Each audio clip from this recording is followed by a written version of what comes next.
देखिए, आज का दिन एक बहुत ही महत्वपूर्ण दिन है जब हम श्री गुरु तेग बहादुर जी की का 350वां शहीदी दिवस मना रहे हैं और ये पूरे देश में इसी भावना के साथ मनाया जाता है और खासकर अम्बाला में और पूरे प्रदेश में भी हमारे। और हमें जो उनकी कुर्बानी है, उनके साथ जो लोग जुड़े हुए थे, उनके अनुयायी थे, जैसे भाई सतीदास, भाई मतीदास और जितने लोगों ने उन्होंने जो कुर्बानी दी है धर्म के लिए, देश के लिए, वो आज भी हिंद की चादर श्री गुरु तेग बहादुर जी,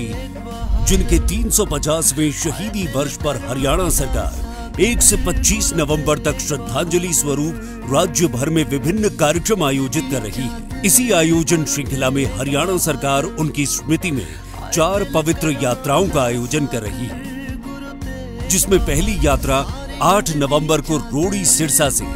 11 नवंबर को गुरुद्वारा गुरु नानक देव जी गोरखनाथ पिंजौर से,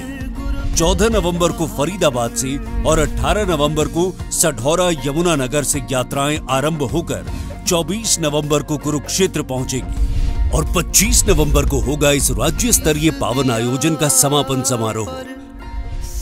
आइए शहादत की इस विरासत को हरियाणा सरकार के साथ मिलकर धर्म और मानवता की रक्षा हेतु दिए गए इस अमूल्य बलिदान को नमन करें। हमारे लिए प्रेरणा का स्रोत है और हमें उनसे सीखना चाहिए, युवा पीढ़ी को सीखना चाहिए और उनकी जीवन से उनका संदेश था, क्या उनके किस पथ पे वो चले, किस रास्ते पे वो चले, कैसे उन्होंने बुराई के खिलाफ लड़ाई का काम किया और कैसे उन्होंने देशभक्ति के लिए और अपने भारत के लिए काम किया। उससे हम सबको सीखना चाहिए और हम सबको उनको नमन करना चाहिए। कोटि कोटि नमन करते हैं ताकि आज एक आवाज में 36 बिरादरी सब होकर उनको याद करती है और साथ साथ उनके साथ में सेवा करने का आज मौका मिलता है। तो ये हमारे लिए बहुत ही गर्व है। बिल्कुल,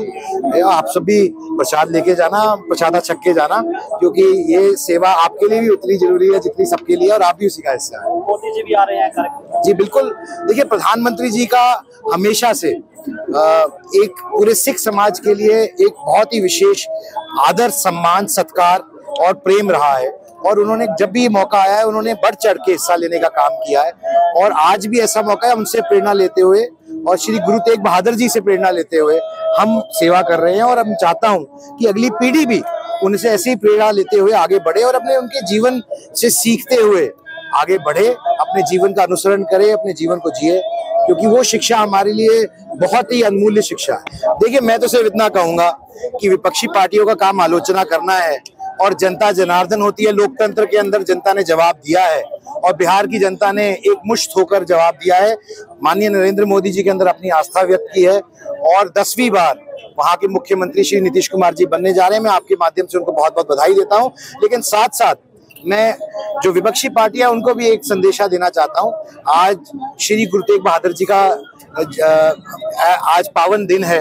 और उनकी याद में आज उनसे हमें शिक्षा लेनी चाहिए कि हमें उनके लिए दिखाए रास्ते पे करना चाहिए। मैं कामना करता हूं कि विपक्षी पार्टियों को भी समझ आए और वो भी उनसे सीखते हुए आगे बढ़े। प्रधानमंत्री की तरफ से बयान आया चंडीगढ़ को लेकर, गृहमंत्री के सामने उन्होंने दावा पेश किया है पीयू को लेकर चंडीगढ़ को। देखिए, मैं समझता हूं कि ये ऐसी बातें नहीं करनी चाहिए, वो भी एक सूबे के मुखिया को, क्योंकि चंडीगढ़ पे हक हरियाणा का भी उतना है जितना पंजाब का है और चंडीगढ़ साझा है, वो यूनियन टेरिटरी है और जो व्यवस्था बनी हुई है वो व्यवस्था किसी कारण से बनी हुई है और ये मैं कहना कि किसी एक का है दूसरे का नहीं है, अनुचित है,